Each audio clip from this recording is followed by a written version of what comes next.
This is Amy Poehler. My new movie, Disney and Pixar's Inside Out 2, is coming to theaters June 14th, and it's making me feel joy and sadness and anger, definitely some disgust, and I think a little fear. But I'm also feeling these new emotions like anxiety, embarrassment, envy, and ennui. It's what you call the boredom. Okay, that one was weird. It's going to be the feel everything movie of the summer. Disney and Pixar's Inside Out 2, rated PG, parental guidance suggested. Only in theaters June 14th. Get tickets now. Look, Bumble knows you're exhausted by dating. All the must not take yourself too seriously and 6'1" since that matters. And what do I even say other than hey? Well, that's why they're introducing an all-new Bumble with exciting features to make compatibility easier, starting the chat better, and dating safer.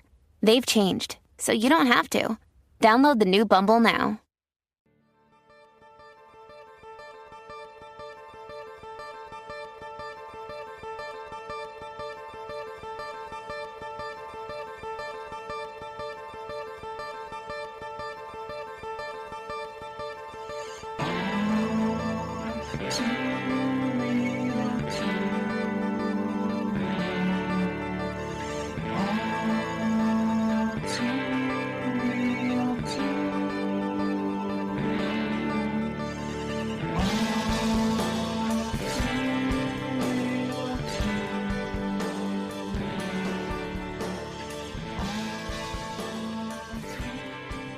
Okay, everybody, welcome to the latest episode of All Too Real 2.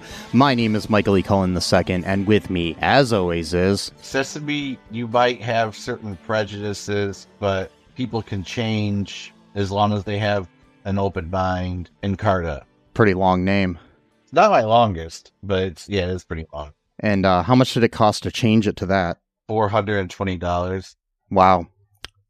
I gave her some weed as well, so that kind of covered it. Was it like marijuana, or was it just some random weeds from your yard? No, just I found. Yeah, it was just some weeds I picked from my yard. Oh, that's good. They knew it. They knew what it was. I didn't trick them. Well, some people collect that stuff, I guess. Yeah. So they're like, "Oh, thanks." I don't know. I don't know who would, but I made sure it wasn't poisonous or toxic either. So. Yeah. That was nice of you. Yeah. Speaking of change, though, today on the show, good segue. Yeah, we're covering an episode of the TV show Becker called He Said, She Said that deals with a sex change and trans phobia, trans inclusion, and different things of that nature. But before we get into that, though, folks, make sure you do me a favor and subscribe to the show, give us a 5-star review, check out our TeePublic and our Patreon. Also, do all the stuff you do on social media.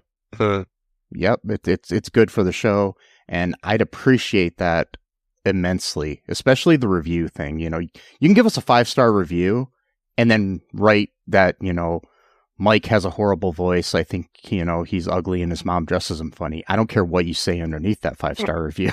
Just give us a 5-star review. That'd be great. But now... Or just a letter even. Just type one letter and then... Yeah, that will suffice. Well, I don't know. They might flag that as like a bot. Yeah, you might have to... There might be a minimum... characters that you have to put up there. So, yeah. And if you wanted to write a whole paragraph, one letter at a time, you could start several different email accounts and different accounts on the on the podcast apps and just write one letter at a time in different 5-star reviews. And I'd be fine with that. I don't know about you, but yeah. Sure.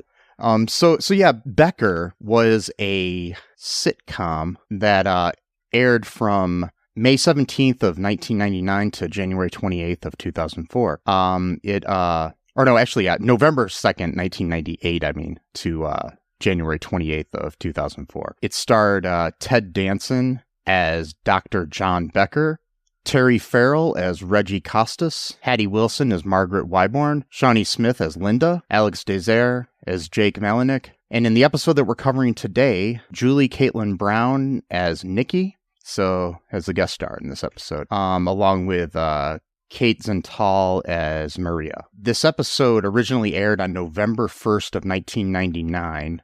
It was directed by Joyce Gitlin and written by, well, the show was created by Dave Hackle, and this episode is written by April Kelly, who is known for being one of the co-creators of Boy Meets World. So yeah, she left after the first season of Boy Meets World.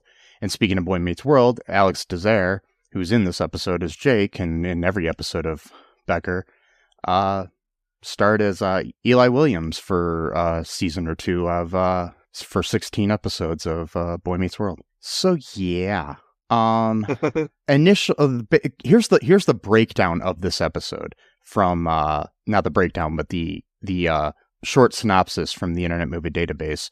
Becker is visited by a friend of an old friend who turns out to be the old friend. Margaret is upset with an acquaintance over an old debt, and Linda turns out to have some hidden math skills. Yeah. Yep. So that's what goes down here. What are your initial thoughts on this episode here, Sesame? I thought it was pretty good. It was funny. Like, I remembered Becker was, it wasn't too serious. It's tackling, a serious subject, obviously, but the way they did it, I thought they executed it pretty well. It was, especially for like late 90s sitcom, that kind of time period. When it comes to this subject, I think they did a pretty decent job at it. Yeah. I liked it a lot. I like the show overall. I think it's a good show up until the last couple seasons, which are okay, but they're just not as good. But, because it kind of loses some of its edge, in my opinion, with some cast changes and stuff like that. But Becker is a good show. I really like it. Been watching it for months now to fall asleep to for some reason. So that's why I decided to choose this episode. This is one of our very special episodes because of the subject matter. That's the thing about this show. It was like, it's not one of those like schmaltzy, ways of doing a very special episode like with Family Ties or Punky Brewster or any of the other ones we've covered. It's like more of a, still in the show universe, not like it's like jumping out of being what it is normally to do this. So yeah, as much as some other ones. So what goes down in this episode here, bro? Well, Brosis or Brohamid or Brosif Lieberman. Break it doesn't work. I was trying to do all the ones that Brosif works. So Becker, Linda, his like receptionist or whatever. Yeah. She's like has all these. She's kind of like ADHD, I guess, is what they're trying to like. Yeah, because she's always like has a bunch of notes and stuff with like calls that for Becker or whatever, messages for Becker. Although she's got really great math skills, according to this episode, and that you'll find out. And she's like, yeah, a friend of a friend is called and wants to see you or whatever. And so Becker's like, I don't know about that. That's usually people just want favors and stuff, and I don't even like doing that for people I like or whatever, or for people I know. And then eventually she's like, oh, sure, whatever. And then she just ends up giving all this information out and stuff. And he's like, oh, well, at least you didn't forget my pager number. And she's like, of course not. I'm not, completely incompetent or whatever. Yeah.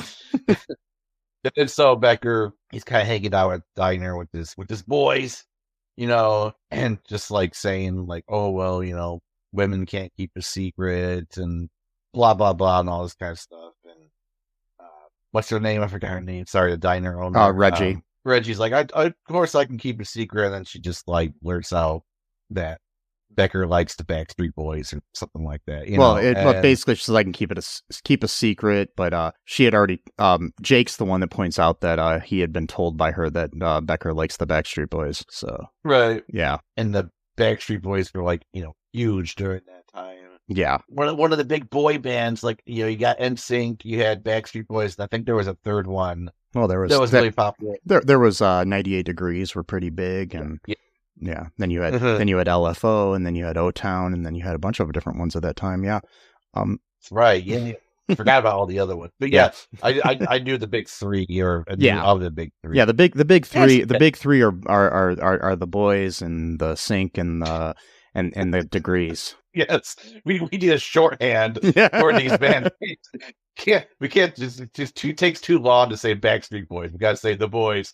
But not that we confused with the Boys TV show because they weren't like superheroes or there was probably a band called the Boys too. So I mean, we can't confuse all of this. That's right, yeah, because now we're getting into the weeds of and not to be confused, not to be confused with the Boys to Men either. So that's a different Boys, and then or the Oak Ridge Boys or the Boys Are Back in Town, which is a Thin Lizzy song. We're not So not to be confused with everything that's called the Boys in like media history. But anyway, and so Jake's like, yeah, he likes Backstreet Boys, and then Becker's like, well, I mentioned that. I merely mentioned that they had some of their songs were catchy or whatever. Yeah, and so we're kind of setting this up a little bit to sort of, because like this is not just mere banter. It's kind of meant to portray Becker as like a man's man. Mm-hmm. He feels embarrassed because he likes the Backstreet Boys because that's a girls' band, or whatever type of thing. And it's also setting up this whole like thing about like women can't keep secrets sort of thing is what he's trying to point out to Reggie and stuff. So that she can't keep a secret because she's a woman. Right.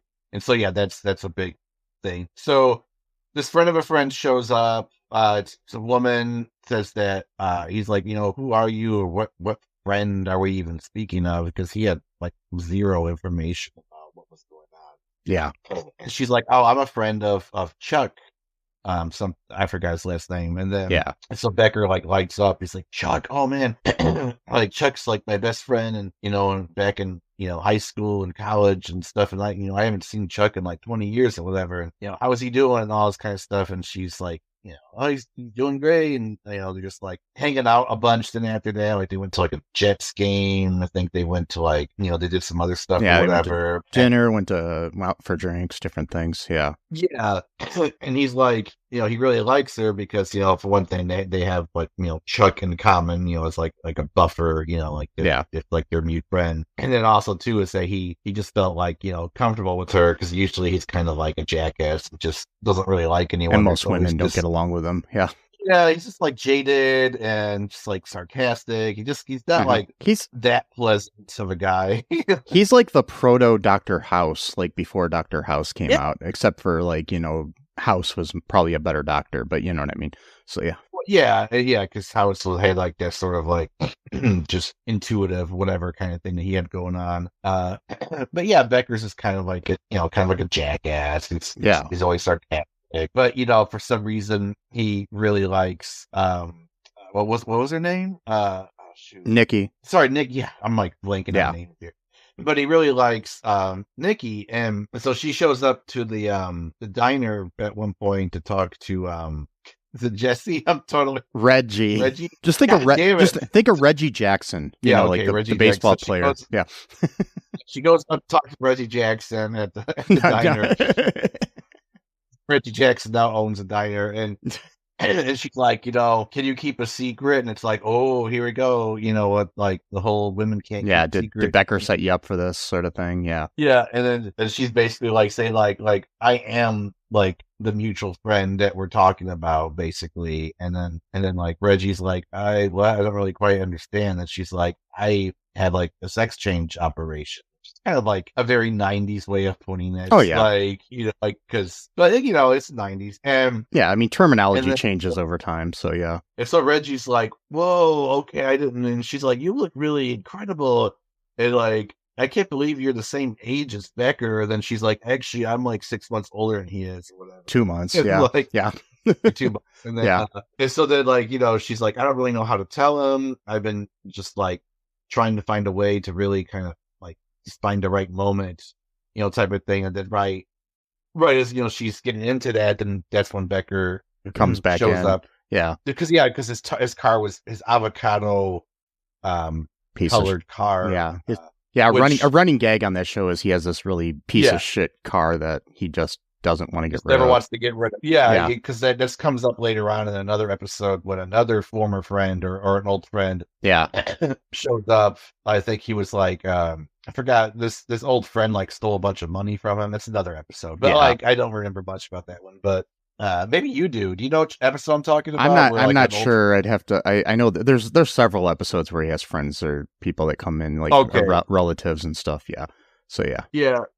So is anything else happening? Cause I'm kind of blanking a little bit. So basically now so there we got Reggie Nikki told Reggie that she's Chuck. And then so basically then we have Nikki and Becker hanging out at his apartment, and Nikki decides to come clean to him and tell him what's up. And right after he almost makes a move on her, he kind of, touches her knee or something and, is acting like he's going to try to kiss her. And then she basically stops that and says, I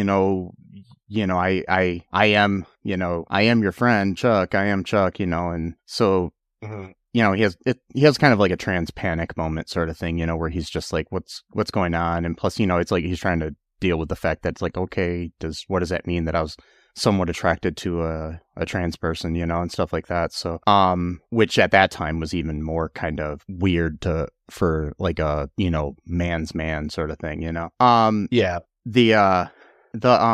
They basically, he's like, what's going on? He's not really, he's acting in his typical Becker sort of way where he's just basically overreacting to everything and kicks her out of the apartment and basically says, I don't want to see you again sort of thing. And so now, so she looks like she's hurt by the reaction. But then the next day, Reggie comes to see Becker at his doctor's office because he had forgotten to get coffee that morning and she didn't see him. But she was using that as an excuse to go talk to him about things and basically break the news that Nikki is Chuck. And but Becker already knows, so he's like I know, sort of thing, and then, so he finds out, and of course, Becker is still, having his little trans panic sort of thing, it's just kind of, I mean, it's like, it's weird. I mean, it's like, I don't know. I mean, it's typical of what Becker would do. It's just interesting that they look at different angles of things in this episode, but it is kind of slightly transphobic, but still it's 1999. So it's like, It's not that bad for 19. No, it's really, not. It's not at all. And I mean, most shows at this time, you wouldn't have somebody that's trans on an episode. I mean, there had been trans characters in TV before that. A lot of the times they were done as jokes, whereas this is more of a, an actual heartfelt character as opposed to, the butt of the joke sort of thing. I mean, there had been exactly. there had been, like drag trans characters and, like All in the Family and other shows in the past, but not as prevalent to the actual story as this is, in my opinion.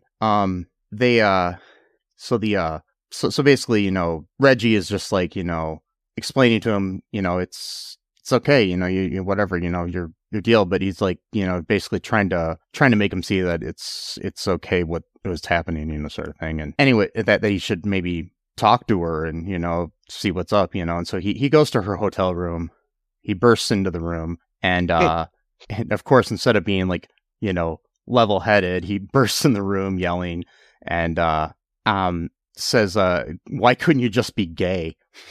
Like everyone else. That's what he says. So, yeah. But that's a common thing, though, that people try to compromise with themselves when they find out that someone's trans. They're trying to work it out. So they're like, well, why can't you just be gay? And that way we can sort of split the difference type of thing, Well, it's like, okay, back to an earlier episode of Becker. The very first episode, because he walks into the diner almost every day, like complaining about something. And the one day he was complaining about how like the downfall of the world is like, talk TV, and he says, I was watching this one show, it shows like Jerry Springer and Jenny Jones and all those back in the day. And he says, I watched this one show where a guy had a sex change and cut off his thing and then decided he was a lesbian. And then he says, I think there was a step missing there. There was an unneeded step there in the process or something like that, basically saying. Yeah. So it's funny that's in the same series. Yeah. Just one season before this episode. So it's just, Yeah. It's interesting. Yeah. And this episode's a lot less offensive than that first episode, Yeah.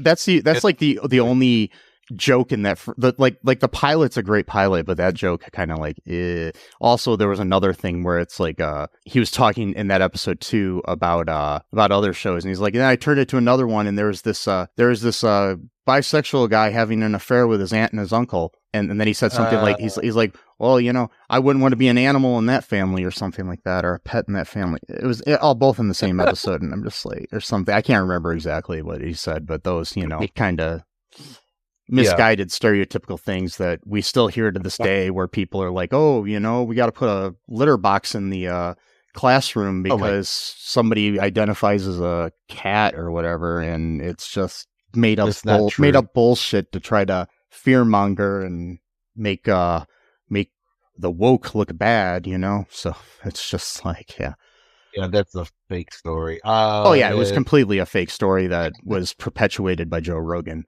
But lied because he said that he knew someone whose wife, and he wasn't the only one in media that said that shit too. Like, there were so many people that says, oh yeah, my friend's wife has knew a teacher that did this, or like my second cousin twice removed who's died 3 years ago said this to me, make but up that that should discredit you entirely at that point, because it's one thing to just peddle disinformation, like you heard something, you're like, oh, this sounds like it's true because I have this sort of stereotypical vision of this group of people, so I just say, yeah, that's probably true. But then when you go one step further and you make up characters of people who don't even exist, then it's like you're going further in that disinformation campaign. I mean, it's partially why I think hearsay isn't usually admitted into court, so because it's just rumors, it's like, basically it might as well be the kids on the playground that says, oh, did you know that Jimmy's dad is an alien from another planet? Oh, really? Sort of. Really? Yeah, totally. He's got his own language, and he's a spaceship they buried underneath the ground. But yeah, it was a good episode. The way they treated them. I mean, there were a few of those jokes, like, what is, because at one point Reggie was trying to tell Jack, and Jake. then, Jack, Jake. What is the secret that he's? Oh, what's that? Jake. Oh, Jake. Sorry. And he's like, well, what is the secret? Is he a guy or something? And then, of course, the crowd laughs, about that. Yeah. And then, but then that, Reggie's like, that could be taken that could be taken two different ways. I think her oh my god is the fact that she didn't want to share the secret, basically. Right. So that's why, because you could take it that way. You could take it of Jake being a jerk, but it could be he probably just try to think of the most outrageous thing that could be, and then it's like, oh, whoops, that would something that would upset Becker, totally. But basically though, when we're in this hotel room though, at the end, they start after he says, couldn't you just be gay, which is very well misinformed. Anyways, he basically says, do you understand how confusing the situation is for me? And then Nikki drops one of the most a really good line here that I think people can relate to, that are even anybody that doesn't know who they are, and a lot of people don't until they start, and then they start figuring out who they are. And it's like, she says, imagine what it was like for an 8th grader. Right. Yeah. And so, basically, realizing that she's had this, she's felt like she was a woman ever since she was what are you in 8th grade? 13 or something, you know what I mean? So it's like, yeah. So I mean, she even said, I think even before that too. And then, because it's actually very common. Most, it's not everyone, but most trans people claim that as early as perhaps 4 or 5 years old, maybe even a bit younger than that, they start feeling really uncomfortable. Maybe not necessarily in their body, but more what society then dictates like your life should be based on that body, which then creates a lot of psychological issues then because of that. It's really interesting. I know it's like I'm kind of maybe veering off a little bit for a second, but like I do think it's an interesting conversation to have of like if we lived in a society where gender didn't like if you had like let's say a female body versus like a male body and there were no like set expectations for either of them, would being transgender even be a concept? Because at that point there is no like maybe it would, but like I just sometimes I wonder about like ask those kind of questions, you know, like almost like philosophical questions, sort of like it is. I mean, it's something to think about. It's just kind of hard, and I mean, it's like you can. I don't understand people that are afraid of trans people for any reason, like the whole like the whole like bathroom issue and stuff. Which is just basically like just fear mongering, but there's the chance that it's actually do you think a sign is going to stop a predator from going into a bathroom and assaulting someone? Because they're convinced that basically what they're trying to say is that all trans people are just men that want to try to assault women, which is ridiculous because I'm not saying that there aren't any out there, or people claiming to be trans and then doing it to try to assault women. There's a possibility of that, but the chances of it are so rare. There's a better chance that your kid's going to be assaulted by the little league coach or the priest or your family friend or an uncle or something like that than this elaborate way of trying to attack people, which makes no sense. Yeah, I was listening to a really long episode last night of Francesca. What's her last name? I forget her last Fiorentini. name. Yeah, it was like a 52-minute long video where she was reacting to her interview with Piers Morgan. Oh yeah, I saw part of that. Yeah, and so she was basically like saying the arguments that she wasn't allowed to say on the panel because she kept getting interrupted. So she had to then do a reaction video to her own interview on the panel because everyone else was constantly interrupting her and changing the subject whenever she made a point that they couldn't refute. And she was saying, she would point out, he's like, it might not seem like it, but at this point, I'm crushing the interview because if someone has to keep changing the subject, that means that I've got them. Like, you know, and because they're like, oh, well, what about this? And it's like, okay, well, what about this? And then boom, you make another point, and then they got to change the subject again because now you've got them on that point. So so it might seem like someone's losing an argument during that time, but when you really think about it, it means they're winning the argument. Well, I mean, because like the person has someone who can't debate, their best options are name calling or deflection. So like the main point she was making about that was of like how like the right wing or just anyone does like projection. And so like some of these comedians and politicians would literally say, if they knew that if they could just dress like a woman and that they could go into a woman's bathroom or like a changing room, like at like, a gym or whatever, then they would have done that a long time ago. And it's like, well, that's just the point. That's what they would do. And they admitted that that thing. So therefore they make the assumption that that's what trans people are doing because we all do projection in some way when we're at anything. That's just what humans do. Because like at no point in my life did the thought ever come to me of like, oh, if I try to dress like a woman, I could go in like that. Just the idea never entered my mind once in my life. And so if someone else thinks, oh yeah, that idea did come to me and I thought quite a bit about it, well, that's a you problem. That's not a trans problem. That's on you. Like, I mean, that's just somebody trying to find a way to take advantage of a situation, and it's not, it's in no way indicative of what real trans women are. It's not, it's nothing like that. And it's sad that people try to conflate the two where, everybody's like, oh, there's only two genders, and there's never been two genders.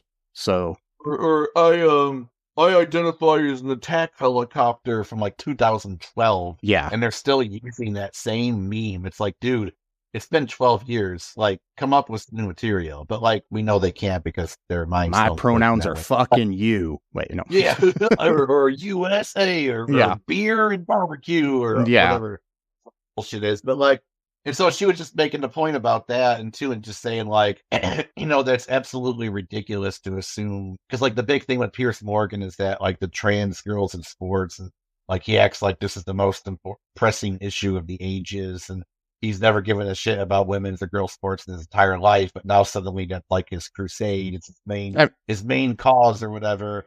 And it's just like, and she's like, yeah, it's absolutely ridiculous to think that a person is going to play like this long con going on like decades, so that they can like win in a sport. Like, come on, like nobody. And if there is one person who does that, then yeah, that person is genuinely mentally ill and they need help. But come on, like, the number of trans athletes is so minute, anyways. For them to get so bent out of shape about that and make that the main focus of women's sports is sad, because you know what you could do? Maybe give women's sports more funding, and maybe, give them better locker rooms, better uniforms, better equipment, better, places to train, different things of that nature that you don't seem to have. It's like, the women can't use the field today because the boys team has to use it, or the men's team has to, that sort of thing. Right. It's just like, people don't seem to see that, or the fact that somebody like Caitlin Clark, who just is one of the greatest basketball players of all time, is getting paid so much less than, like one of the lowest paid NBA players. It's ridiculous. She's getting paid 80 times less than I think like the top NBA draft or whatever. Yeah, so by that logic, she's probably getting paid a lot less than the lowest paid NBA draft. Yeah, that's true.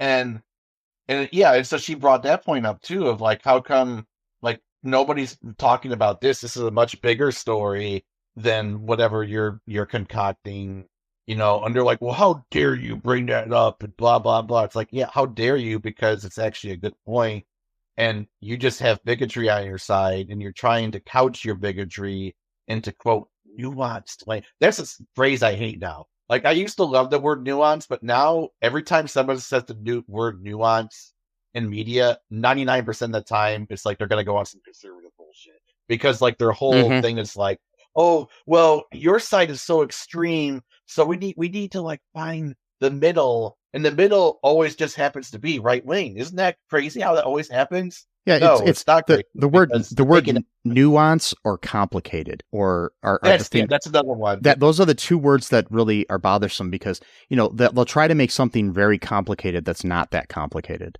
Whether it be the war in Gaza, or the war on Gaza, I should say, or the or like transgender thing, issues too. It's like they basically will say, oh, this is such a complicated issue, but then they try to make their point of view the only one that matters. So it's just, yeah. Anyway, but that was my, I totally veered off from the Becker, well, but not really. It is related somewhat. It's on the subject completely. The last thing I'm going to say about stuff that happened in this episode is that, So Becker in the hotel room there asked, it's like he's asking her if he should feel weird about having been attracted to her, or as he said, a man, which I'm just like, okay, he's trying to be accepting, but he just doesn't quite get it yet. I know, and she basically tells him it's not weird, and that he should basically say that he's been attracted to an old friend, because it's like, because, and that boils down to it. I mean, it's more of the thing where, I'm not saying that there, that there's anything wrong with people, because I mean, I personally am attracted to women, and, people are attracted to men, people are attracted to non-binary people are attracted to trans people, whatever, you are attracted to is fine. But when it boils down to it, you're more attracted to somebody's personality than anything. Because like looks don't really last forever,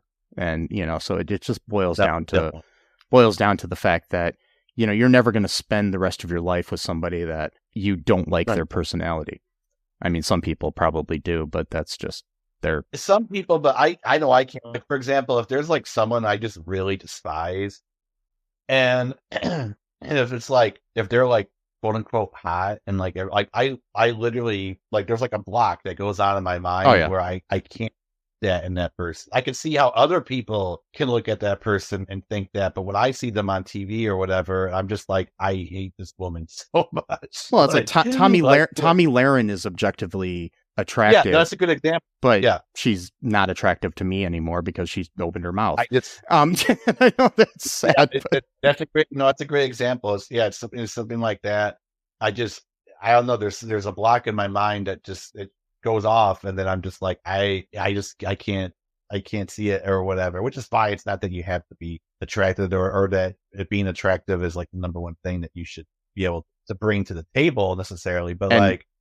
The thing that gets me though about that, I can understand the trans panic thing just because people are usually afraid of anything that's new to them. And things you don't understand too. Sometimes people are just like confused by it. Yeah.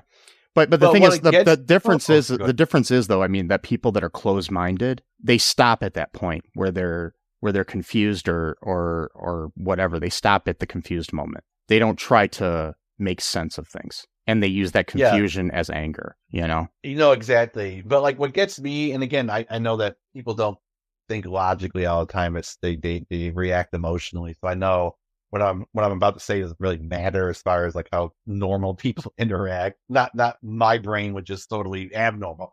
But like, so it's like if someone, a lot of times I'll hear even liberal people say like, well, I don't have a problem with being gay or whatever. And I totally embrace that. And I totally embrace whatever.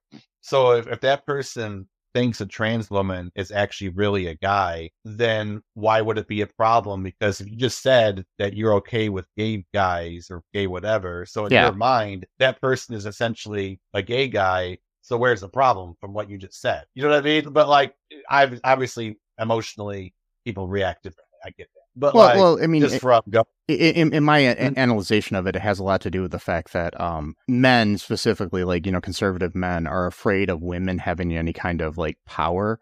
And when they see a man who becomes a woman, they think that that's like him either letting go of his power or the fact that this woman is powerful because she used to be a man. Right. So they can't rationalize or whatever, that idea of someone, and I mean, I'm just a straight white man trying to, figure this out. So it's like, I don't know either. I don't know more than anybody else, but I'm just saying that I think that that's the way I think a lot of them view it, is that they see a trans woman and can't understand how they can exist because women are all supposed to be subservient. And a lot of trans women are like kind of fierce people. You know what I mean? So, yeah. Well, yeah, there is definitely a feeling of like, why did you debase yourself? You were already on top, Mm-hmm. And so why would you? Because if you've never noticed too, there's not much complaints about trans men. Mm-hmm. I mean, there are. If you go deep enough into the transphobia pipeline, you'll there are people some. talk about. Yeah, but like as far as like the general society, and you don't really see that. I think a lot of that is because like, well, you're a woman becoming a man, so they're trying to get a leg up type of thing. So that's why wouldn't you want to get a leg up? That's just natural, right? Whereas you're already on top, and this is all very subtle stuff. I don't think people are saying this stuff in their minds. This is more of an ingrained type of thing. It's not like they're writing pen and paper coming out with a theory about this, but I think that's what's subjectively out of their minds, is why would you then debase yourself when you had everything? But then at the same time, these are the same people who would then get mad if a woman says, well, men have all the power in the world, that's why women should have more rights. And they get super offended, go, well, we're just as oppressed as you are. Well, which is it? Are men on top or are they not on top? You can't have it both ways. You got to choose what, you know what I mean? But again, I know I'm thinking logic brain when I'm talking about this versus someone being in a situation where they're just presented with something new. Yeah. And it's scary. And it's fine because like, the liberal to right-wing transphobia pipeline is really interesting to me because they say that trans people say things that most trans people don't even say, but then they get really defensive about the thing they say that trans people say, and then they construct arguments against this, like straw man, basically. Yeah, I was gonna say it's a whole straw man argument. They create a fictional trans person that doesn't even exist. It boils down. I mean, it's back to the whole like, you know, making up a story about the litter box thing in classrooms. Yeah, it's the exact same thing. So like I'll hear like certain people will say something like, "Oh well." People will call me a bigot, you know, if I don't want to have sex with a trans woman or a trans man.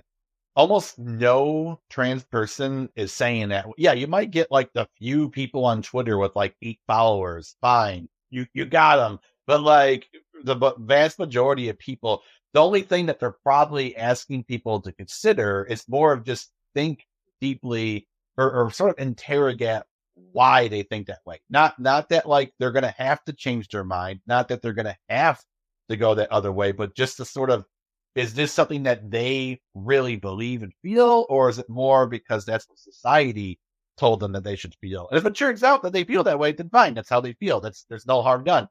And so like, but they get super offensive, like, oh, well, people say I'm such a bigoted transphobe because I won't have sex with this really hot trans woman that's never going to pay attention to me anyway. It's like, okay, like, yeah, well, you're not going to get a chance with that person anyway. So why are you even complaining about this? Like, but then they get really, but then like they ramp that up and like they get like almost like super manic about it. And then it's like, who are you talking to that's actually even telling you these things? Yeah.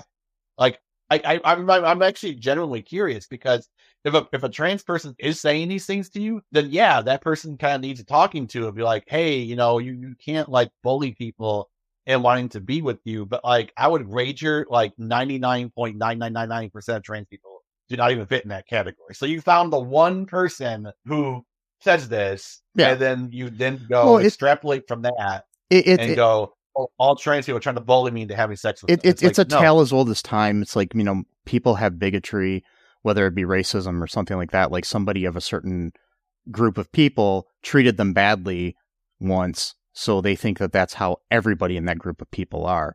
And that's why I hate the idea of groups of people, but I can't deny that we all fall into categories whether we want to or not, you know, because I mean, whether I want to be or not, I'm a straight white man. You know, it's like I can't a cis straight white man. I can't help that, you know, but you're so woke, bro. You're so woke. God, you're so cisgender, bro. Yeah. You're so woke.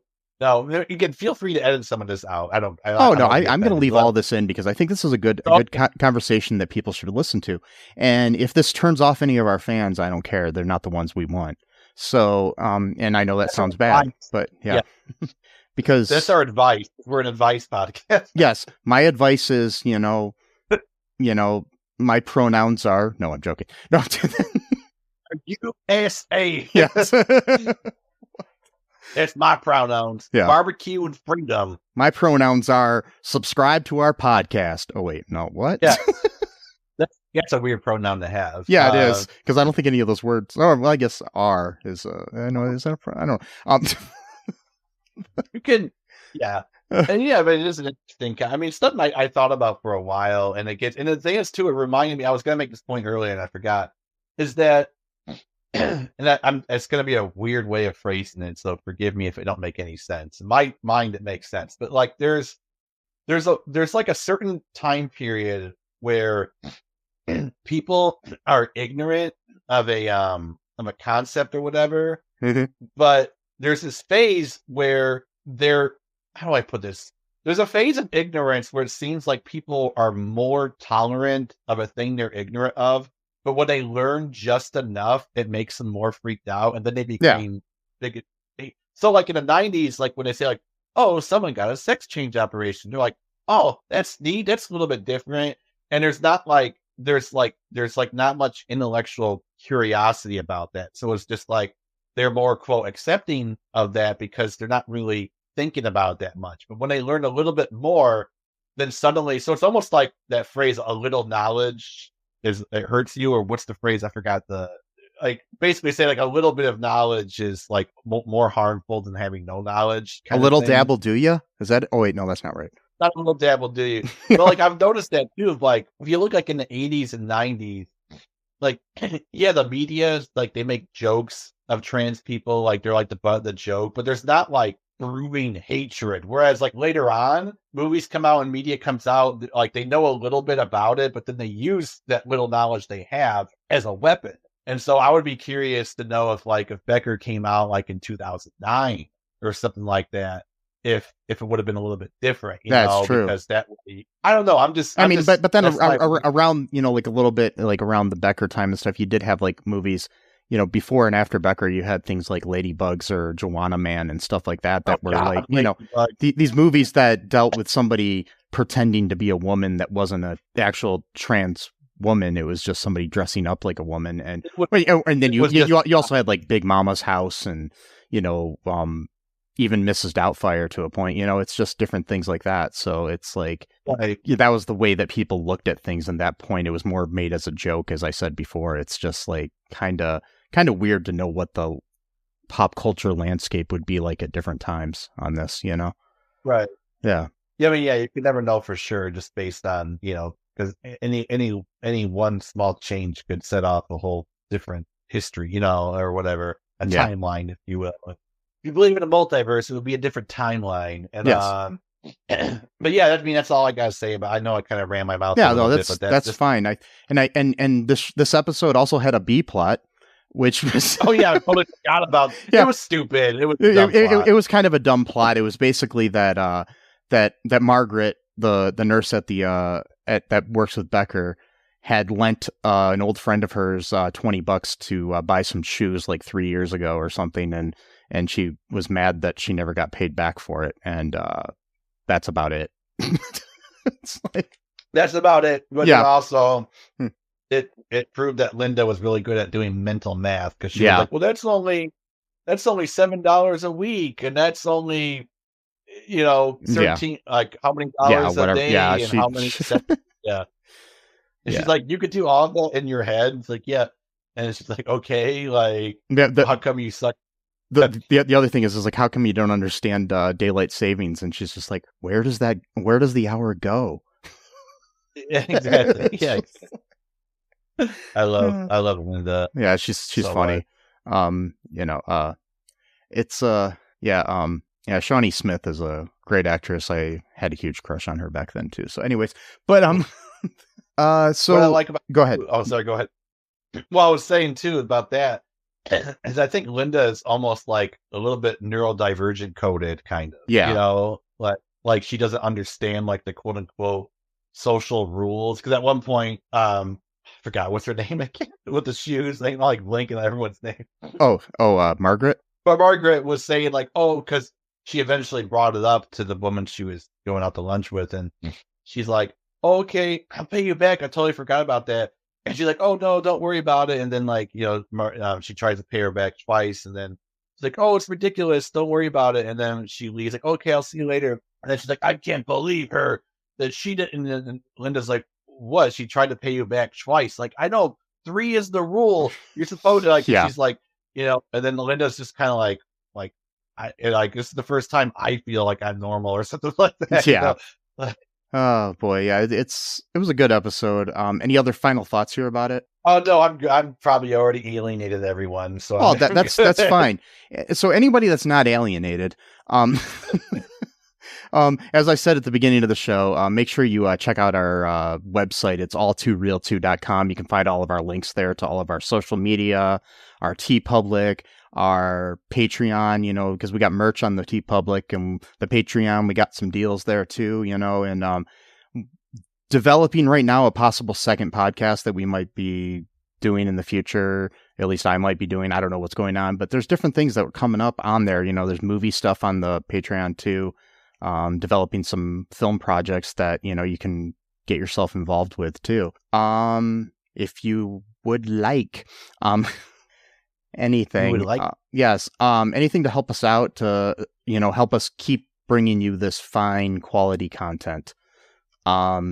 Make sure you give us a 5-star review. That's the best thing you can do, really, honestly. I mean, it takes like a couple seconds, just, whatever app you're on, or if you're not on an app that has a, way to rate us, just go on Apple or Spotify or whichever ones you can rate people on, and just give us a 5-star review, and write whatever you want underneath it. You could write a haiku or a poem, or you could just type out the Gettysburg Address. I don't really care, just something, So well, yeah. And you can just feel like, the show's great. Mike sucks, but the show's great, So that's the me sucks. Yeah. I'm the one that always has to introduce contentious. That's why everyone hates us so much. It's probably because they're trying to listen to a fun little podcast, and here I come. I don't think people hate us. If they do, well, that's good. If they do, like I said before, my pronouns are fuck you. And mine are barbecue and free. Anyways, like I said, folks, just do all that good stuff. Do it up, and make sure you be good to each other. Be kind to everybody. Yeah. Look past your prejudice. Keep an open mind and try to learn things. That's what I recommend. But remember, until next time, I love you. Becker might love you. He's got some things to deal with. Sesame loves you. And until next time, bye-bye. Thanks for listening to All Too Real 2 podcast, a Cullen Park production. Produced and edited by Michael E. Cullen II. Music by Matthew Hawes. Subscribe and share the show. Visit us at cullenpark.com.